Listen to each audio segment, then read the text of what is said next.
Cette finale, est-ce que c'était pour vous une finale de légende? Il n'y a pas un énorme suspense à la réponse, j'imagine.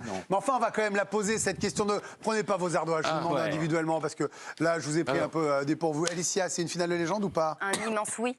Dominique? Oui, pour la grande histoire, mais pas forcément légendaire. Karim? La plus grande de l'ère moderne. Johan? Ah oui, 1000 fois. Ludovic? Sans aucun doute. Et Raphaël? Sans aucun doute. C'est vrai, Karim Benani, qu'on s'est amusé à se rappeler toutes les finales.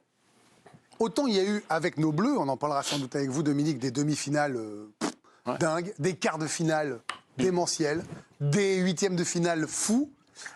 Mais celle-là, en finale, sortir un match comme ça... On délimite où l'ère moderne? Pour moi, après je... Allez-y, chacun s'exprime. 1970, télécouleurs, si vous voulez. On a quelques images. 66, c'est un peu plus loin, avec l'Angleterre. 70, Brésil, Pelé, on part de là. contre l'Italie.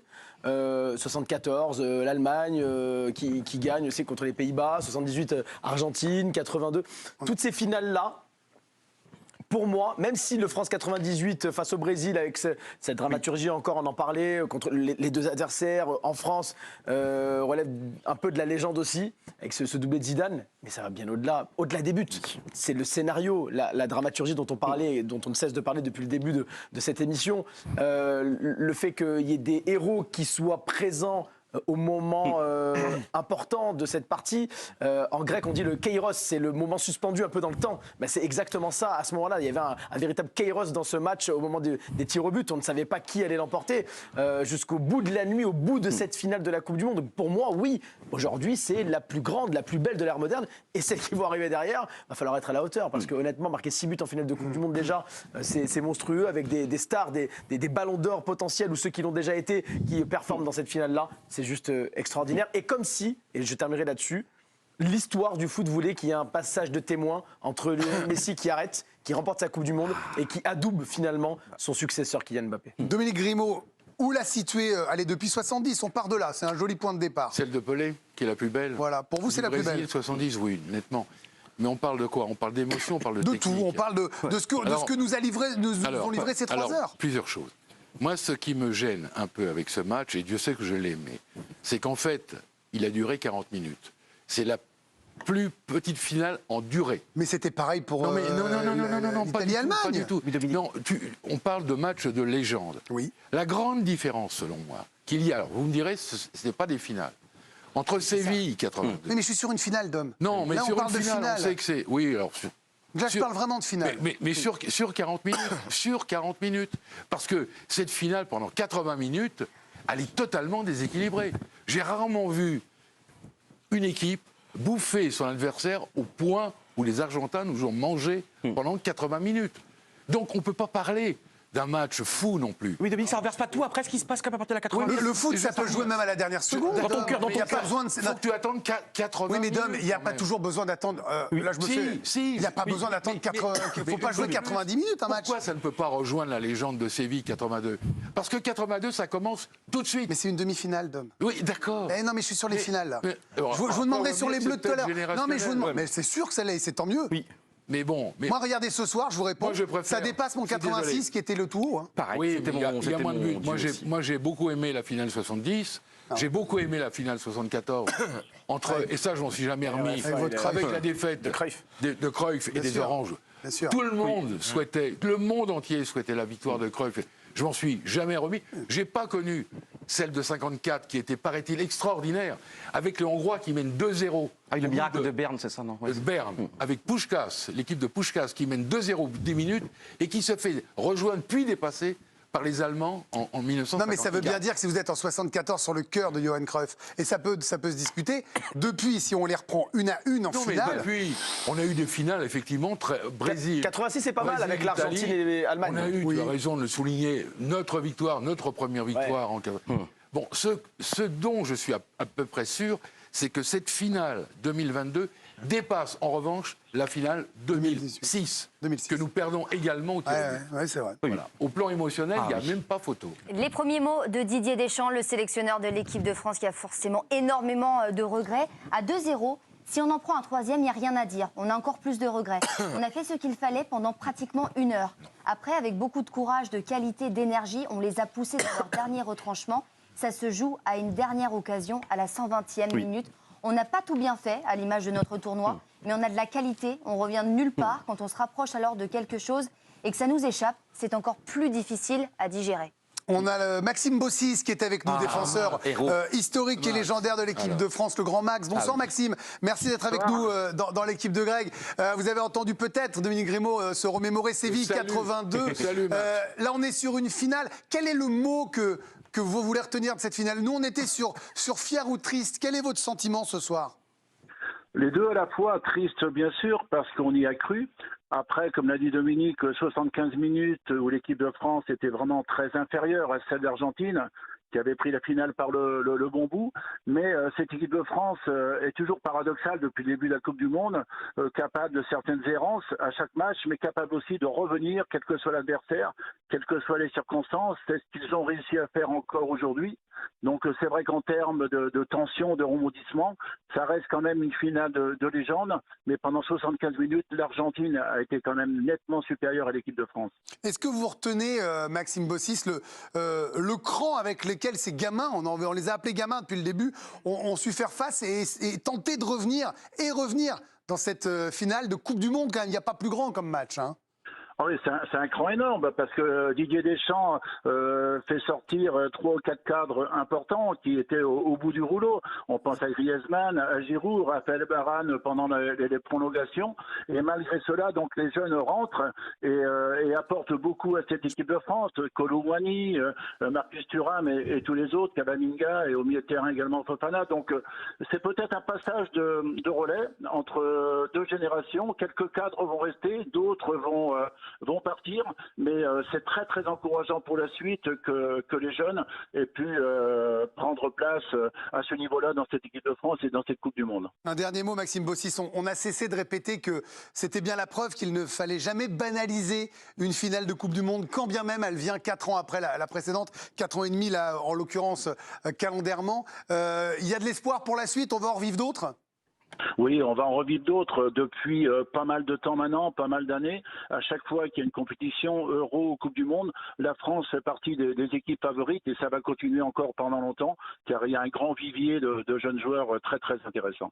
Merci Max Bossis d'avoir été avec nous ce soir. Un immense plaisir de vous avoir eu ce soir en témoin après Alain Giresse tout à l'heure. Bonne soirée Maxime, merci d'être passé dans le DG. On part à Doha, on va au Qatar où nous attend l'un de nos envoyés spéciaux. Ce sera lui qui va clôturer cette équipe de Greg spéciale Coupe du Monde.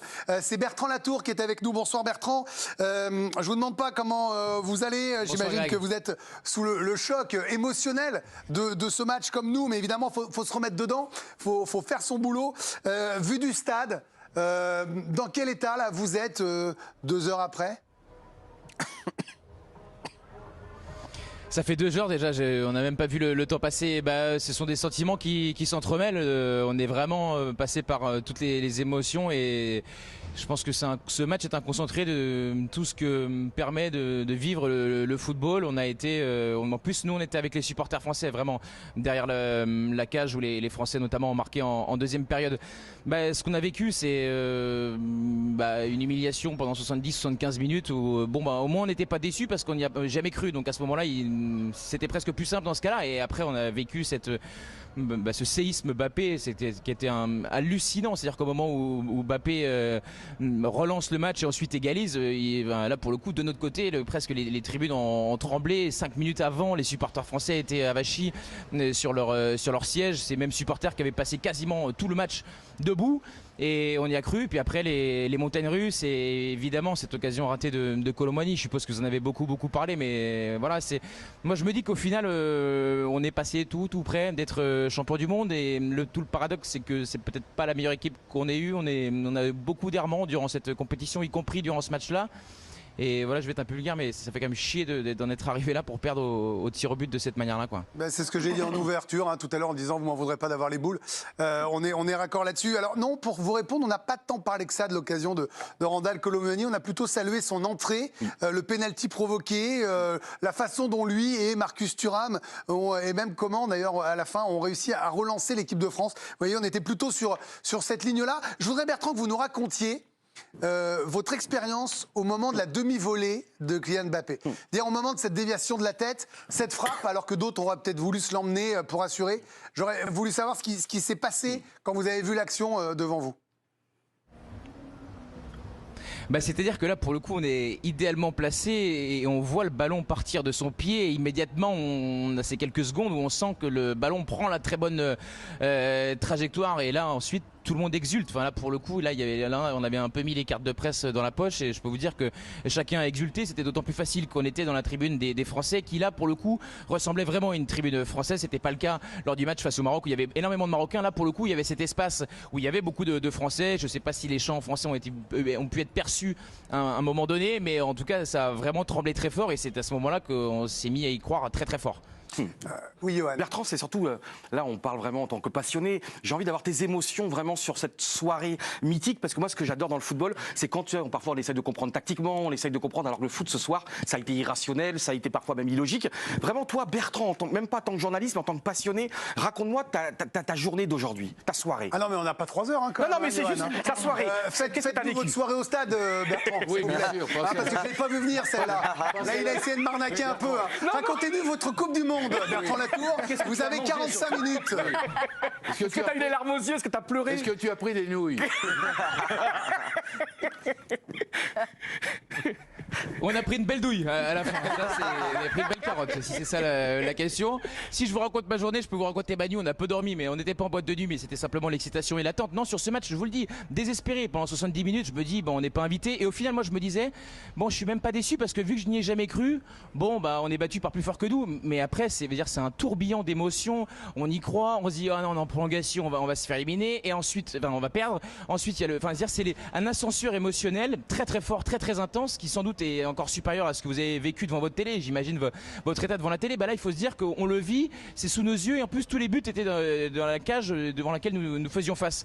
Donc c'est un tourbillon d'émotions. On est absolument vidé parce que ça a été très dur à suivre, éprouvant et puis beaucoup de tristesse à la fin. Quoi. Simplement un petit complément sur Kolo Muani. Je voulais pas du tout lui faire porter la responsabilité de la défaite. C'est simplement que cette occasion-là, on la voit là aussi. On est devant la cage. On se dit que ça va aller au fond et qu'on va faire le braquage à la 120e et bon, si on la met au fond, par définition, on a gagné. Et bon, l'histoire racontera qu'à la fin, on va perdre. Mais c'est pas du tout pour lui faire porter le chapeau de la défaite. Et au contraire, comme vous, au stade, on a bien vu que lui a participé largement à transformer, c'est peut-être exagéré, mais à bien modifier la rencontre de manière avantageuse pour nous. Aucun problème, Bertrand. On l'avait totalement pris comme ça, je vous rassure. À aucun moment, il y avait une responsabilité. Vraiment, je vous l'assure. Karim Benani. Bertrand, je sais que tu regardes beaucoup de matchs de foot, toi, dans la semaine. On est pareil, tu es un vrai passionné.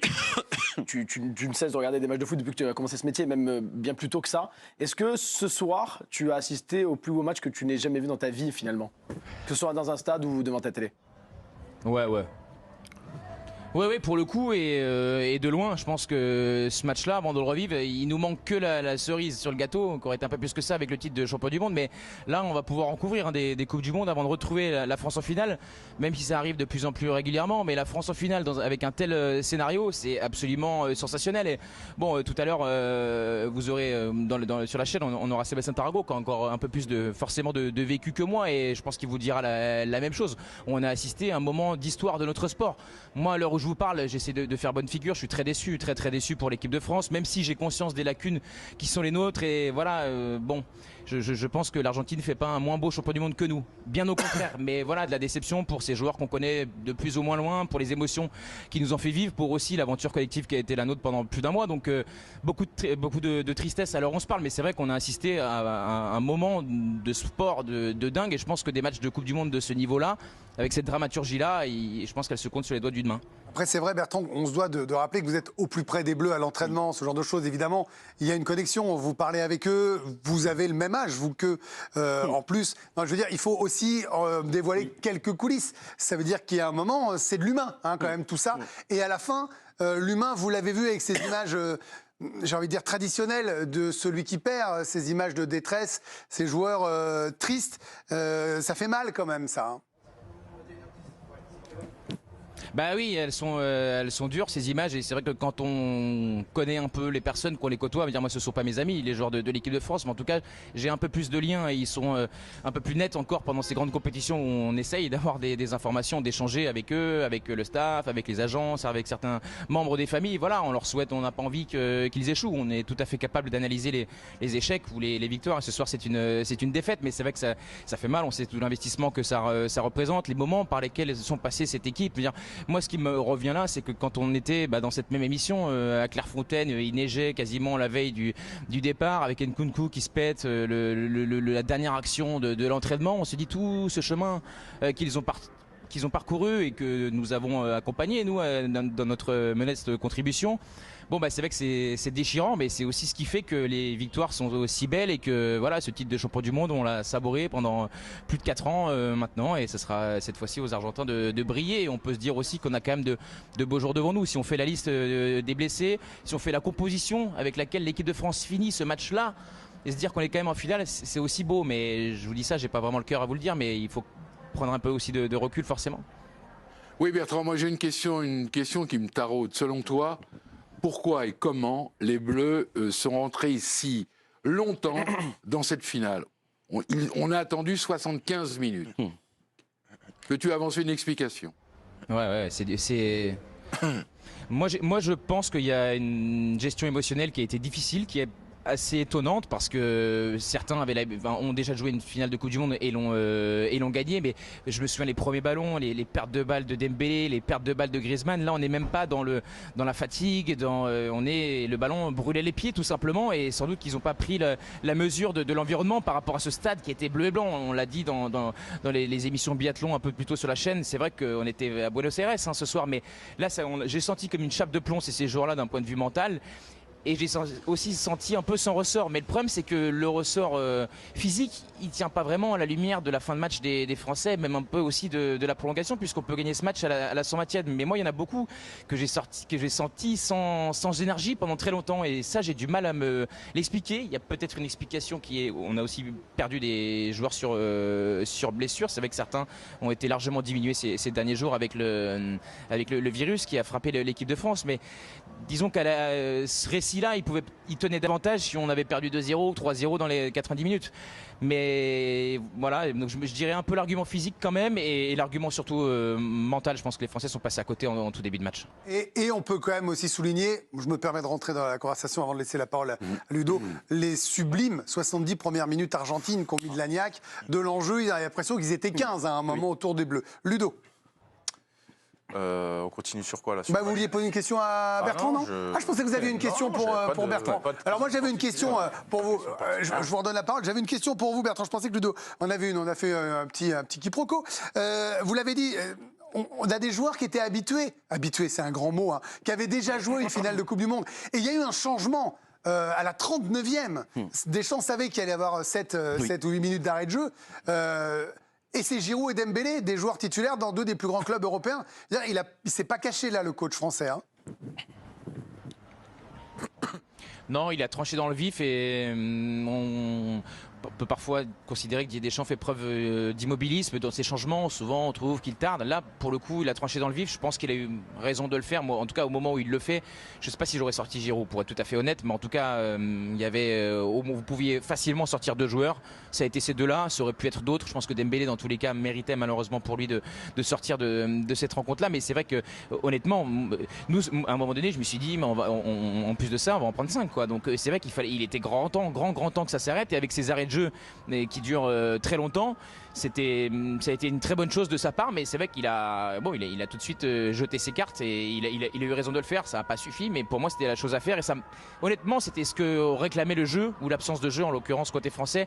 Et là aussi on a quand même vu le comparatif, même si en l'occurrence les deux font une bonne entrée. Mais quand on voit qu'en prolongation les Argentins font rentrer des joueurs comme Dybala, comme Lautaro Martinez, ça dit aussi quand même quelque chose un peu du rapport de force entre les deux équipes, et notamment en particulier entre les deux bancs de touche. Mais bon, quand vous avez Nkunku qui est à la maison, Benzema qui est à la maison, sans parler des défenseurs, Pogba et compagnie. Bon, bah, on a beau avoir un super réservoir, il y a un moment donné, on ne fait pas de miracle non plus. Hein. Parce que l'équipe de France a terminé avec joueurs de champ, pas en enlevant les sélections du Goloris, avec 10 joueurs en une moyenne de 15 sélections. Non, mais c'est fou. Voilà, non, mais c'est dingue. se rendre compte de vous ça. avez raison, c'est complètement dingue. Une moyenne de joueurs avec 15 sélections en joueurs de finale champ, de Coupe du Monde. Et c'est Thuram et Randall Colomoni qui en ont encore moins. Hein, Dizazi, et Dizazi voilà. qui termine. Il était rentré. Fofana, je pense qu'il avait un tir au but à venir, Dizazi aussi, s'il est rentré.